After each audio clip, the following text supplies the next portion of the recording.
আজ থেকে 3 বছর আগে আমি এটা স্বপ্ন দেখেছিলাম যে বাইক নিয়ে স্পিতি সার্কিট কমপ্লিট করব। আর এখন কিন্তু আমরা দাঁড়িয়ে আছি সেই চন্দ্রদাল লেকের সামনে। হেভেন অন আর্থ কাশ্মীরকে বলা হয় ঠিকই, বাট চন্দ্রতাল লেক একটা অন্য রকমেরই একটা জায়গা, একটা হোলি প্লেস, যা সৌন্দর্যটাকে আমি জানি না ক্যামেরাতে কতটা ক্যাপচার করতে পারবো। আমার জায়গাটা একবার দেখো, দেখো একবার জায়গাটা।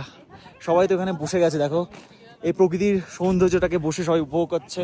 কেমন লাগছে? ডিফারেন্ট এক্সপিরিয়েন্স, মানে এত সুন্দর, তোমরা ভিডিওতে দেখলে একদমই বুঝতে পারবে না। হ্যাঁ, ভালো লাগবে, চোখে খুব ভালো লাগবে, কত সুন্দর জায়গা গেছে, বাট লাইফে একবার এক্সপিরিয়েন্স করো তাহলে বুঝতে পারবে যে এটা কতটা সুন্দর। মানে এতটা কষ্ট করে আসার পর যখন তোমরা এই জিনিসটাকে দেখবে, এই ব্লু লেকটাকে দেখবে, তখন এটা অন্যরকম মনে হবে। মানে একটা রিল আছে না যে বলে মরনে সে পেহলে একবার চন্দ্রতাল দেখনা চাহতা হো, এরকম সত্যি এরকম ল্যান্ডস্কেপ, হিমালয়ের এরকম পাহাড়ের মাঝখানে এরকম লেক, এটা অন্য রকম ফিলিং। আমরা কিন্তু আছি প্রায় 14,100 ফিট অল্টিটিউডে, আর রাস্তাটা ছিল অনেকটাই কঠিন। চন্দ্রতাল লেক কিন্তু অর্ধচন্দ্রাকৃতি অবস্থায় আছে বলে, মানে উপর থেকে যদি তোমরা দেখো তাহলে মনে হবে অর্ধচন্দ্রাকৃতি, সে কারণে এর নাম হচ্ছে চন্দ্রতাল লেক। আর এই লেকটা কিন্তু হিমাচল প্রদেশের লাহুল স্পিতি ডিস্ট্রিক্টের আপার চন্দ্রা ভ্যালিতে অবস্থিত।